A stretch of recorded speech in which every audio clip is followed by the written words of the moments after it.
Great atmosphere last night, competitive game against a really good football team, really good defense. We knew it would be. Credit the players. They did a good job of playing for 60 minutes, which we knew it would be. Good plane ride home, and then you get off the plane, and to no surprise of me coming up from here, it's you expect that from this place. How do you strike the balance between playing fearless and going up against a defense that's dangerous? Well, each week is a new week. We've had a good test here the last month with a bunch of them, and Saturday, take a look at all the stats: 12.9, turnover ratio of 24, which I think is like second best since 2011 or 10, when the 49ers and the Patriots had plus 28. Completion percentage, passer rating, third down, first down production. You have to come up with a plan that you think will work against the team and be ready to adjust. Certainly last night we had to do that some with how we were getting played, and again, that's why you try to get smart, tough guys that can adjust and change on the fly if we need to do that. And then you got to be smart too. Particularly you got to get a feel of the game and how that's going, and that starts with the directive of the head coach, who did a great job last night. How both sides are playing, all three units are playing, and when we need to take points, when we need to be aggressive. Just thought communicating down on the sideline. In that fourth quarter, after we got the field goal, that was a good time to go ahead and take a shot with Smoke. He's been hitting some underneath routes, and it was a good throw, good catch. Gave us a juice. Brian, what does it mean to you to be part of this team as it makes the playoffs? Yeah, a lot.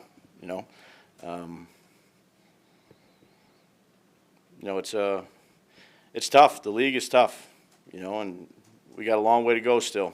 We got a really important game this week. I don't think you can get too far ahead of yourself, but it's special, coming from here, and I'm really happy for the guys more than anything. Those guys have really worked hard, and I go back and I was looking at a play, the play that Croft scored on. So it's the first day of OTAs, the route that he scored on. It's the first day of practice in OTAs. The play he got hurt on. Runs the same exact route and catches it on the same exact side and bends it the same exact way against Milano. And you're looking out there the first day OTAs, and we got Zay Jones, LaShawn McCoy, Nasecki, Wyatt Teller. We got Long playing at center. Dion and Q were over there, and then you got Jason Kroom and Smoke out there. So, these guys keep battling, working together, getting better, and playing against some tough teams. He didn't get hurt on that play, did he? No. Just to clarify, he didn't get hurt on that play specifically. In Pittsburgh? No, in May. I don't know if it was that play or not. I think it might have been. But it was the same route. It was the same exact route that he scored on for him. He had a little read route, and he did a good job of reading the coverages. He caught it right on the right-hand side down there in the red zone from Josh. He's come a long ways. He's battled through a lot of things. I was really happy for him. Well, how can you even imagine the script? It's such a nice quote. No, I don't know. We were talking about it as a coaching staff on the way home because the kid has worked so hard, and he's had so many things come up injury-wise, and to be in there and to make a play that really helped us get over the top. You're really happy for a guy like that. What was going on the sideline in between the game-winning drive and the drive before that, when things kind of went sideways before the field goal? Not much. We got a pretty resilient group. This time of year you need that.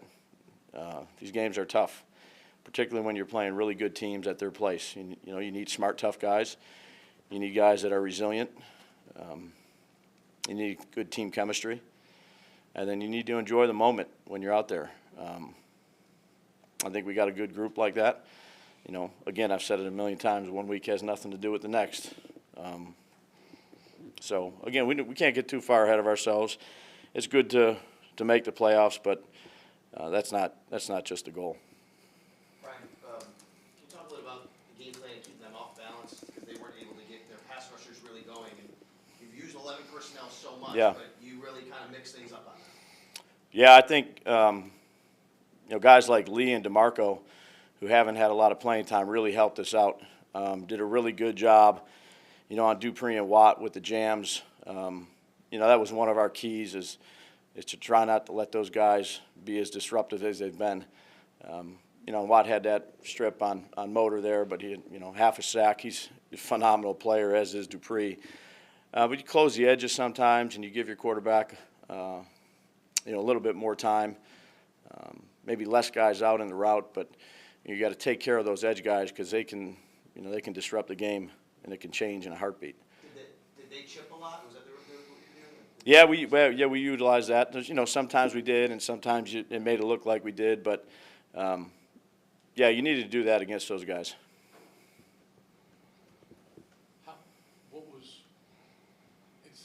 I'm not sure if it was unusual, but I have this, the fourth down play in the first quarter.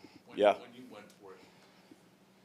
What made you believe that this team was ready for a moment like that, on a stage like that, in a game like that, or maybe, I'm not sure if they would have been ready in week 2 for that, with that much on the line? Well, we practice it. We practice it, each week.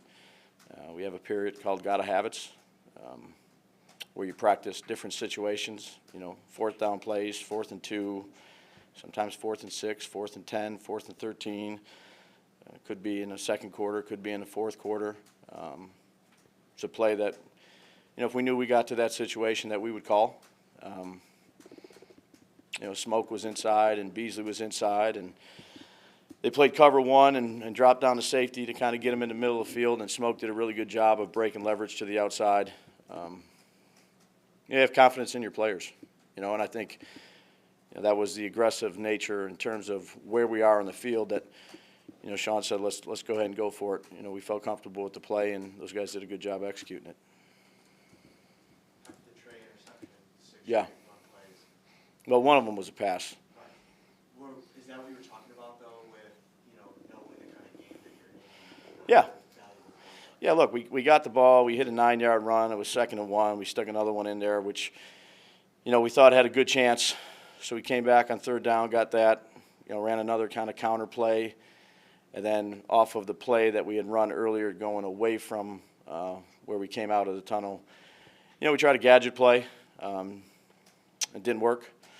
And then we were in a 3rd and longer situation. And, those are always conversations that we'll have, myself and Sean, and do what we think is best for the team at that point based on how the flow of the game is going. Which was a big 3 points. You'd obviously love to have 7. But situations change throughout a game based on, down, distance, how the defense is playing. A lot of different things go into it. What was the philosophy with going heavy at that point after going with a bit of a lighter crew at the goal line? Yeah, well, they did a good job. They did a good job of mixing up some of their defensive schemes too. So there were times when we were in quote-unquote 11 when they started playing heavy base. And when the team plays heavy base, you got to change based on what they're doing too, because there's more guys in the box when you're in less lighter people. There's a lot of different things that go into it. So, if you go base and they're in base, it kind of evens the playing field, whether that be in the run game or the passing game. So we just had we just tweaked a little bit as the game went on. They did a really good job, and guys did a good job of executing. Brian, Devin only had 8 carries against Cleveland, I think, back in week 10. Mm-hmm. And ever since, I think he's the league's 4th leading rusher. What is it that's clicked with Devin within this offense that's made him so successful, and that's kind of warranted that kind of workload? Yeah, he's a good player. He had that little injury, as we went. You just go upstairs, you're starting to get on New England, and Frank had a really good game against New England. Motor wasn't there. He's a good player. He's got good instincts. We have a lot of confidence in him. What concerns do you have about these two that suddenly cropped up? Look, Motor's a good player. I mean, Watt did a really good job they did a good job of getting it out. You know, in the next play, we went right back to him. We called a screen. I know it was a minus play. We got a negative play, but I wanted to make sure he knows that we have a lot of confidence in him. And that's important for young guys, too, to know that, that the people around you believe in you.